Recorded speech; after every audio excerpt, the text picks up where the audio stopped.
اعوذ باللہ من الشیطان الرجیم بسم اللہ الرحمن الرحیم الیوم آج کے دن احل لکم الطیبات حلال قرار دی گئی ہیں تمہارے لیے طیبات پاکیزہ چیزیں، اور حلال قرار دیا گیا ہے وطعام الذین ان لوگوں کا کھانا اوت الکتاب جن کو کتاب دی گئی، یعنی اہل کتاب یہود و نصارہ، ان کا کھانا بھی حل لکم تمہارے لیے حلال ہے،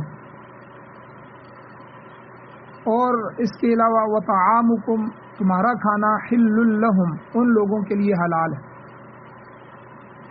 والمحصنات من المؤمنات، اور اسی طرح حلال قرار دی گئی ہیں تمہارے لیے پاک دامن عورتیں من المؤمنات ایمان والی عورتوں میں سے، مومنہ عورتوں میں سے پاک دامنہ عورتیں تمہارے لیے حلال قرار دی گئی ہیں۔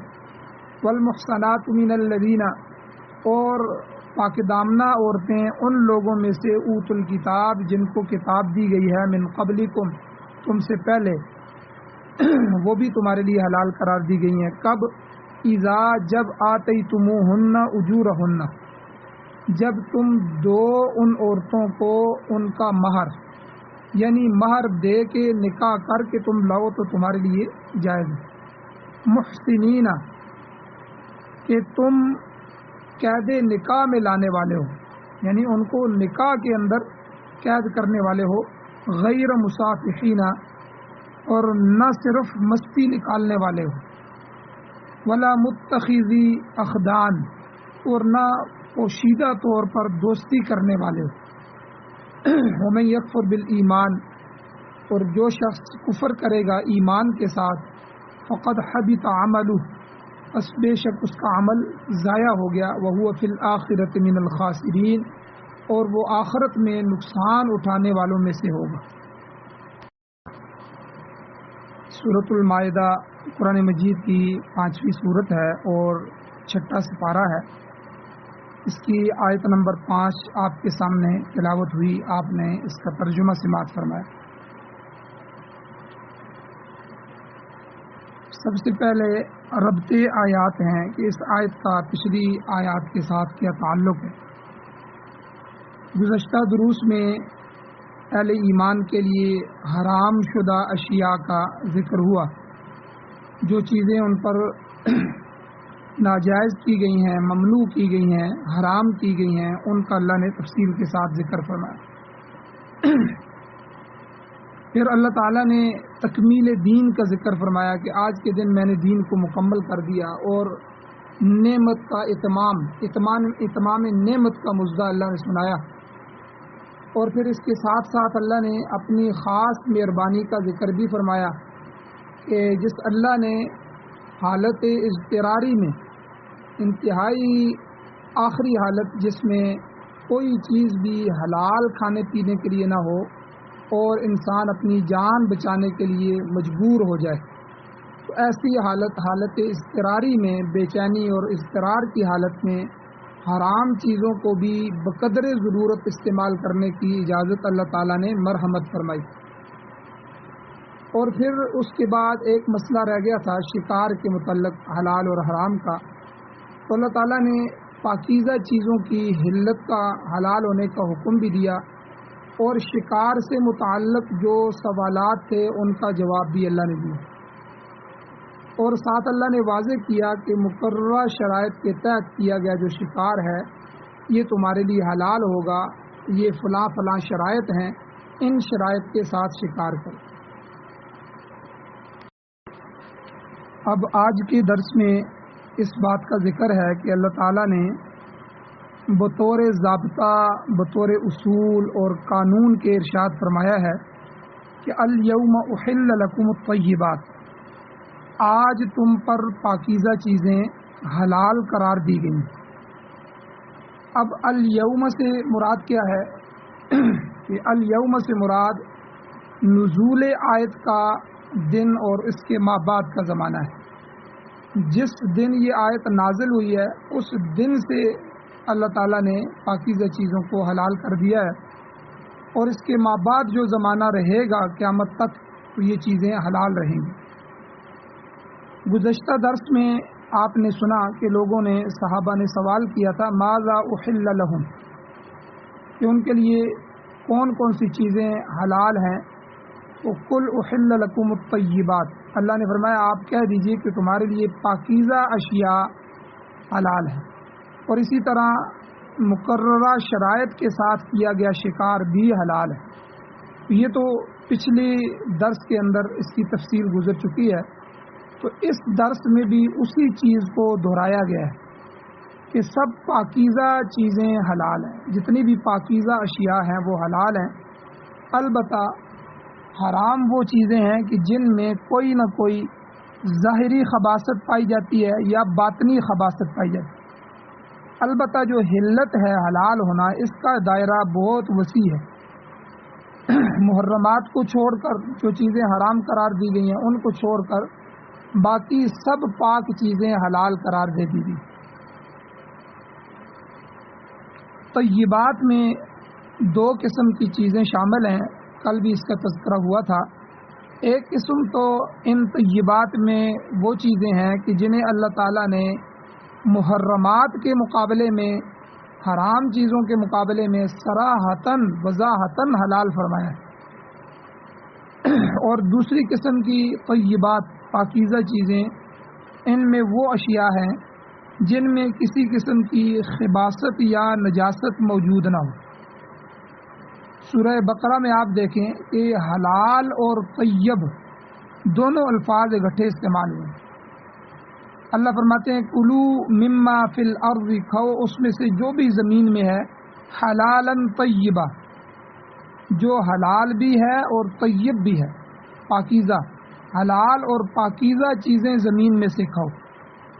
اب بظاہر دیکھا جائے تو ہر حلال چیز پاکیزہ ہی ہوگی،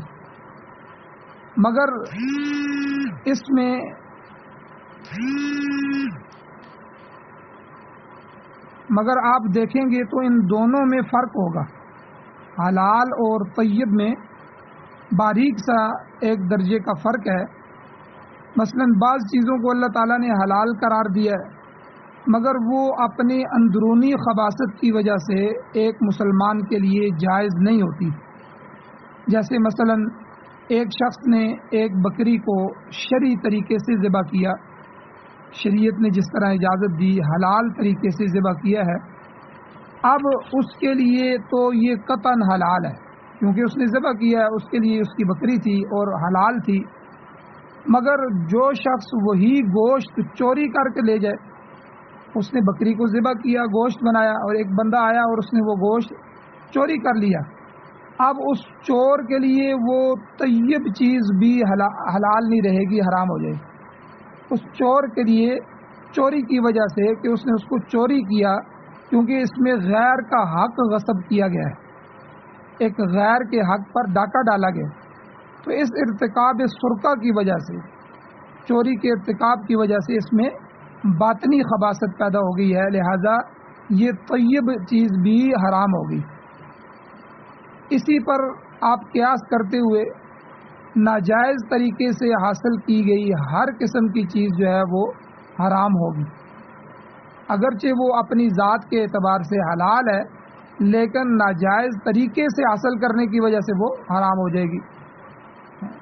بعض اوقات آپ دیکھیں کہ سالن ہے جس کو ہم کھاتے ہیں، یا کوئی دوسری چیز ہوتی ہے جو باسی ہو جاتی ہے اور اس میں سے بدبو آنے لگتی ہے. اگرچہ یہ سالن فی نفس ہی حلال ہے، کوئی استعمال کرے تو حلال ہے، لیکن اپنے اندر پیدا شدہ جو خرابی ہو جاتی ہے، اس کے اندر بدبو پیدا ہو جاتی ہے، نقصان پیدا ہو جاتا ہے، اس خرابی کی بنا پر یہ مکروہ تحریمی ہو جاتا ہے. گویا کہ حلال اور طیب میں یہ خفیف سا فرق ہے کہ بعض چیزیں حلال ہوتی ہیں لیکن طیب نہیں رہتی، جس طرح یہاں میں نے مثالیں ذکر فرمائی. اور فرمایا اللہ تعالیٰ نے آگے نیا مسئلہ کہ پاکیزہ چیزیں حلال ہیں اور ان کے علاوہ کیا حلال ہے، ان کو بھی اللہ تعالیٰ نے یہاں ذکر فرمایا. وَطَعَامُ الَّذِينَ أُوتُوا الْكِتَابَ حِلٌّ لَكُمْ، کہ اہل کتاب یعنی یہود و نصارہ کا کھانا بھی تمہارے لیے حلال کیا گیا ہے. صحابہ اکرام سے اور جو مفسرین اکرام ہیں ان سے منقول ہے کہ یہاں پر طعام سے مراد عام کھانا نہیں ہے، کیونکہ یاد رکھیں مسئلہ کہ عام کھانا تو غیر مسلم کے ہاتھ کا بھی جائز ہے، ہندو ہے، سکھ ہے، بدھ مت ہے، یا دنیا کی یہود و نصارہ اہل کتاب کے علاوہ جتنے بھی کافر لوگ ہیں ان کا کھانا بھی جائز ہے۔ تو اس میں اہل کتاب کی تخصیص کی کوئی ضرورت نہیں ہے، خاص انہیں کو کہا گیا ہو۔ تو پھر یہاں پر کھانے سے کیا مراد ہے؟ تو یہاں پر طعام سے مراد ذبیحہ ہے، یعنی اہل کتاب کا ذبیحہ، ذبح شدہ جانور بھی اہل ایمان پر حلال ہے، لیکن اس میں شرط یہ ہے کہ بشرطے کہ ذبح کرتے وقت اس یہودی یا عیسائی نے اس جانور پر اللہ کا نام لیا ہو، کیونکہ وَاذْكُرُوا اسْمَ اللَّهِ عَلَيْهِ یہ قانون جو ہے یہ بنیادی قانون ہے، اصولی قانون ہے، مسلمان کے لیے بھی ضروری ہے کہ وہ اللہ کا نام لے، اسی طرح اہل کتاب کے لیے بھی ضروری ہے کہ وہ جس جانور کو ذبح کر رہا ہے اس پر اللہ کا نام لے۔ لیکن یاد رکھیں کہ اگر اہل کتاب نے، یہودی یا عیسائی نے بوقت ذبح کرتے وقت جانور پر حضرت مسیح علیہ السلام کا نام دیا، عیسیٰ علیہ السلام کا نام دیا، یا عزیر علیہ السلام کا نام دیا گیا، یا کسی بھی غیر اللہ کا نام لیا گیا، تو ایسا ذبح، ایسا ذبیحہ یہ حرام ہوگا، حلال نہیں ہوگا۔ بلکہ یہاں یہ بھی مسئلہ سمجھ لیں، جیسے پیچھے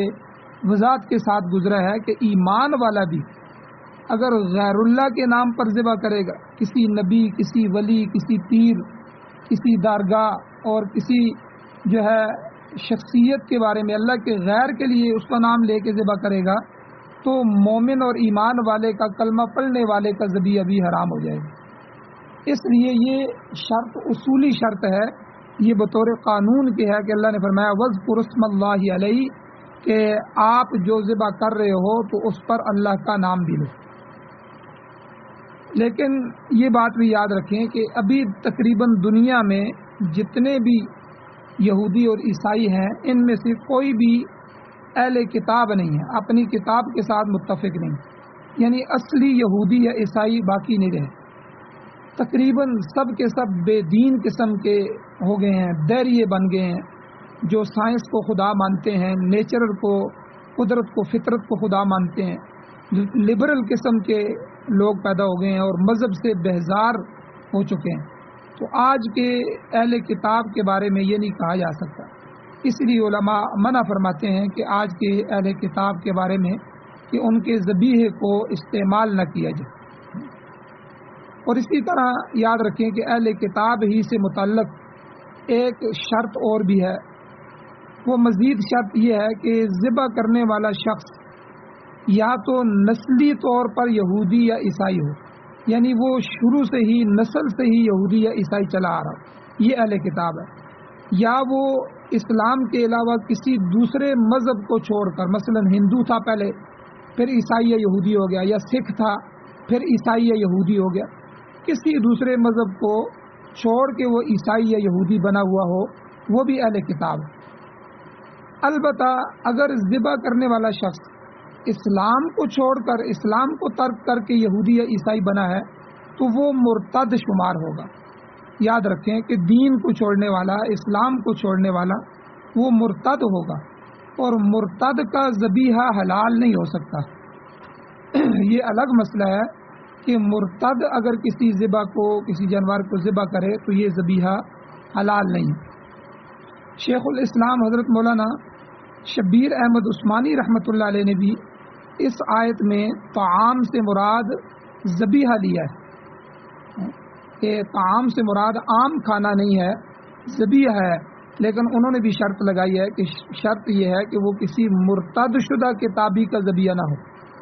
ہے وہ عیسائی اور یہودی ہو گیا۔ جیسے آج دیکھیں آج کے معاشرے میں بہت سے لوگ جو مسلمان بچے یہاں سے جاتے ہیں یا جو مسلمان وہاں یورپ کے اندر رہ رہے ہیں، ان کے بہت سی نسلیں جو ہے وہ اسلام کو چھوڑ کر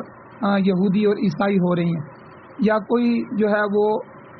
وہاں ملک کی نیشنلٹی کے لیے یا وہاں کی کسی عورت سے شادی کرنے کے لیے عیسائی یا یہودی ہو رہا ہے۔ تو اگر کوئی بھی اسلام کو چھوڑ کر ہو رہا ہے تو وہ مرتد ہے، اس کا حکم اہل کتاب کا نہیں ہے،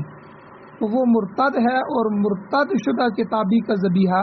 یہ جائز نہیں ہے، یہ حرام ہے۔ یہ مسئلہ اچھی طرح ذہن نشین کر لیا جائے، اچھی طرح سمجھ لیا جائے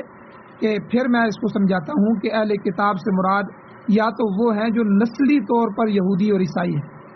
یا نسلی نہیں ہے لیکن اسلام کے علاوہ دنیا کا کوئی مذہب بھی چھوڑ کر جو ہے وہ ہندو ہے، سکھ ہیں، بدھ مت ہے، کوئی مذہب بھی چھوڑ کر عیسائی یا یہودی ہوئے ہیں، یہ بھی اہل کتاب ہیں۔ ان کا اگر یہ اصل کتاب کے ساتھ تعلق رکھتے ہیں تو ان کا ذبیحہ جائز ہے۔ لیکن اگر یہ اسلام کو چھوڑ کر، جیسے میں نے بہت سی صورتیں بیان کی، اسلام کو چھوڑ کر وہ عیسائی یا یہودی بنے ہیں تو پھر یہ مرتد ہیں، اور مرتد کا ذبیحہ حلال نہیں ہے، وہ حرام ہے۔ یہاں پر اہل کتاب کے ذبیحہ کا مسئلہ بھی آپ نے سن لیا، تو اہل کتاب کے ذبیحہ کے علاوہ اللہ تعالیٰ نے ان کو ایک اور خصوصیت بھی دی ہے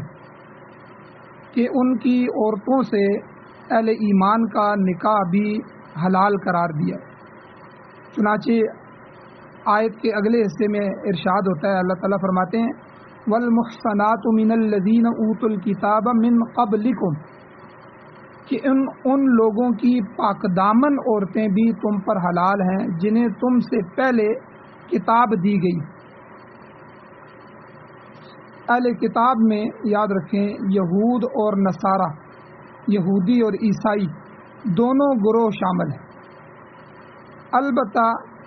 مشرکہ عورت سے مومن کا نکاح جائز نہیں۔ جو عورت شرک کر رہی ہے، جیسا کہ سورہ بقرہ میں صریح حکم موجود ہے، اللہ تعالیٰ نے بالکل واضح حکم فرما دیا کہ وَلَا تُنْكِحُوا الْمُشْرِكَاتِ حَتَّى يُؤْمِنَّ، کہ تم مشرکہ عورتوں سے نکاح نہ کرو یہاں تک کہ یؤمنّ، وہ ایمان لے آئے۔ ہاں، مشرک عورت توبہ کر لیتی ہے شرک سے تو تب جا کے اس کے ساتھ نکاح کیا جا سکتا ہے۔ اور اسی طرح دوسرا مسئلہ حضرت عمر رضی اللہ تعالیٰ عنہ کا قول بھی ہے کہ حضرت عمر فاروق رضی اللہ تعالیٰ عنہ نے فرمایا کہ ایک مسلمان یہودیہ یا نصرانیہ عورت سے نکاح کر سکتا ہے، مگر کوئی یہودی یا نصرانی مرد مسلمان عورت کو نکاح میں نہیں لا سکتا۔ یہ مسئلہ پھر سمجھ لیں کہ ایک مسلمان کے لیے یہ اجازت دی گئی ہے یہاں والمحصنات من الذین اوتوا الکتاب من قبلکم، کہ وہ یہودی عورت سے یا نصرانی عورت سے نکاح کرے، مگر کوئی یہودی یا نصرانی مرد جو ہے وہ مسلمان عورت کو نکاح میں نہیں لا سکتا۔ یہاں یہ بات بھی یاد رکھیں کہ بعض معترضین نے، اعتراض کرنے والوں نے اعتراض کیا ہے کہ دیکھو اسلام ایک وسیع تر مذہب ہونے کا دعویٰ کرتا ہے، اور اس کے باوجود اسلام نے اہل کتاب سے نکاح کے مسئلے میں یک طرفہ راستہ اختیار کیا ہے۔ یعنی یہ اعتراض کرنے والے اعتراض کر رہے ہیں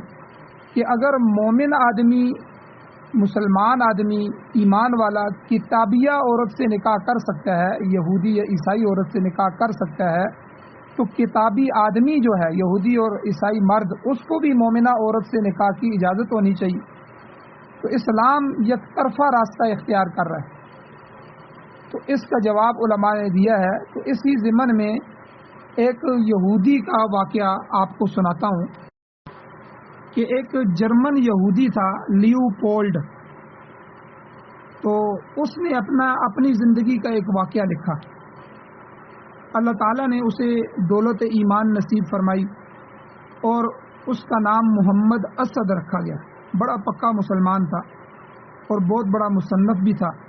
اس نے پہلی جنگ عظیم کے بعد خود اپنا واقعہ نقل کیا۔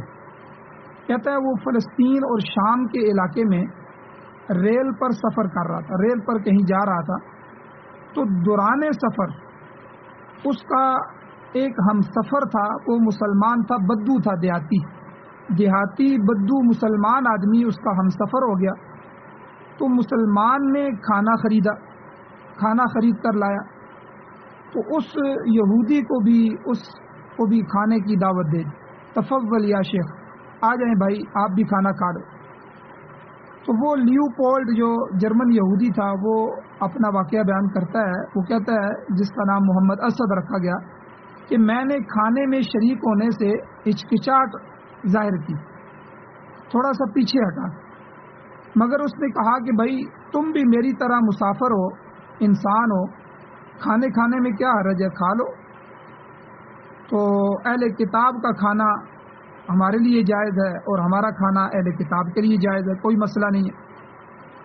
الغرض اس نے ایک روٹی مجھے دے دی اور ایک روٹی خود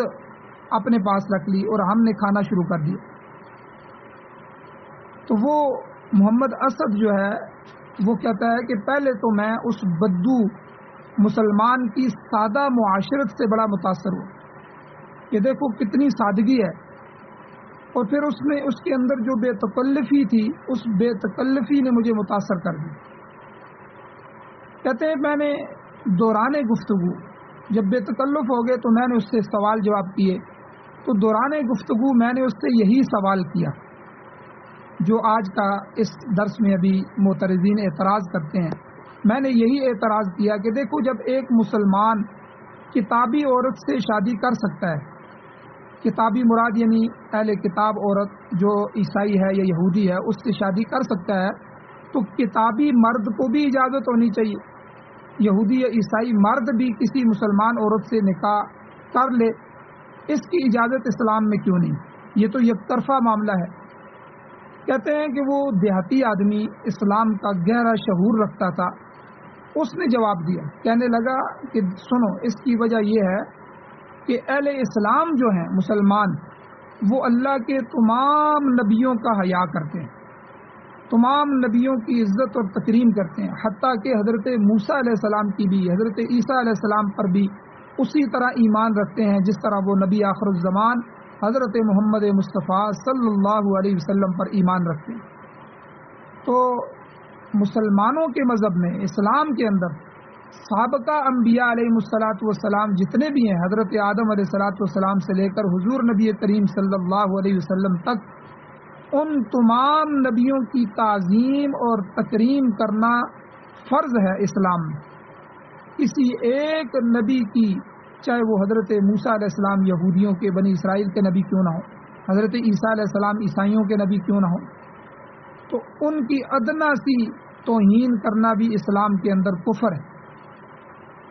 تو اس آدمی نے، اس بدو مسلمان نے اس یہودی کو سمجھایا کہ دیکھو جب عیسائی عورت یا یہودی عورت مسلمان کے گھر میں آئے گی تو وہ وہاں اپنے نبی کی تعظیم پائے گی، اپنے نبی کی عزت اور تکریم پائے گی،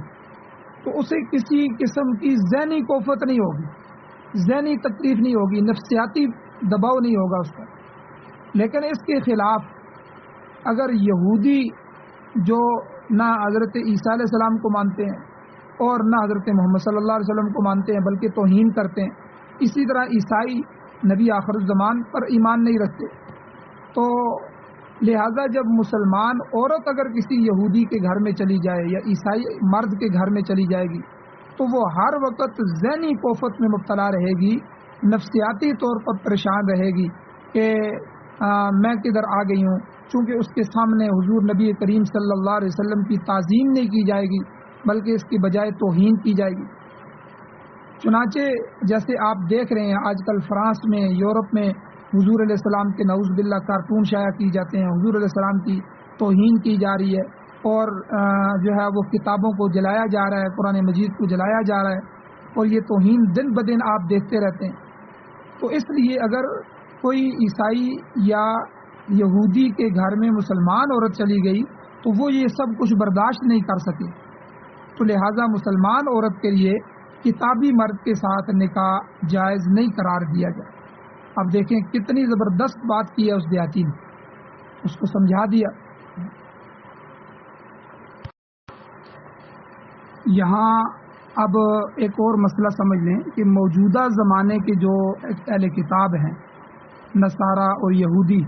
ان کے بارے میں کیا فتویٰ ہے، کیا حکم ہے، علماء کیا کہتے ہیں۔ یہ بات قابل ذکر ہے، یاد رکھیں کہ موجودہ زمانے کے جو نصارہ ہیں، عیسائی ہیں، یہودی ہیں، برائے نام وہ اہل کتاب ہیں، ان کی اکثریت جو ہے وہ نہ کسی مذہب کی قائل ہے، نہ آسمانی کتاب کی تورات اور انجیل وغیرہ کی قائل ہے، نہ ہی وہ اللہ تعالیٰ کے قائل ہیں۔ یہ لبرل اور دہریے قسم کے لوگ ہیں، لہذا یہ صحیح معنوں میں اہل کتاب کی تعریف میں نہیں آتے۔ اس لیے فتویٰ اور مسئلہ یہ ہے کہ نہ تو ان کا ذبیحہ مسلمانوں کے لیے حلال ہے اور نہ ان کی عورتوں سے نکاح جائز ہے۔ اہل اسلام کو، مسلمانوں کو اس معاملے میں محتاط رہنا چاہیے۔ ہمارے بہت سے لوگ جو ہے وہ یورپ کے اندر جا رہے ہیں اور وہاں جا کے جو ہے وہ اسی مسئلے کو لے کے کہ اہل کتاب سے نکاح جائز ہے، بہت سے نوجوان جو ہے وہ عیسائی عورتوں سے اور یہودی عورتوں سے شادیاں کر رہے ہیں۔ تو اس لیے آج کے زمانے کے اہل کتاب وہ اہل کتاب نہیں ہے۔ ہاں، اگر آج بھی اگر کسی کو یقین ہو جائے کہ کوئی شخص واقعی کتابی ہے،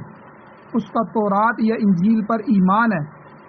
اور وہ عیسیٰ علیہ السلام کو نبی مانتا ہے اور جو ہے خدا کا بیٹا نہیں مانتا، شرک نہیں کرتا، تو اصلی اہل کتاب ہے، تو اس کی دونوں چیزیں اہل اسلام کے لیے روا ہے۔ اس کا ذبیحہ بھی جائز ہے اور ان کی عورتوں سے نکاح بھی جائز ہے۔ یہاں پر یہ بھی یاد رکھیں کہ حضرت مولانا اشرف علی تھانوی رحمۃ اللہ علیہ نے بھی بیان القرآن میں یہی لکھا ہے۔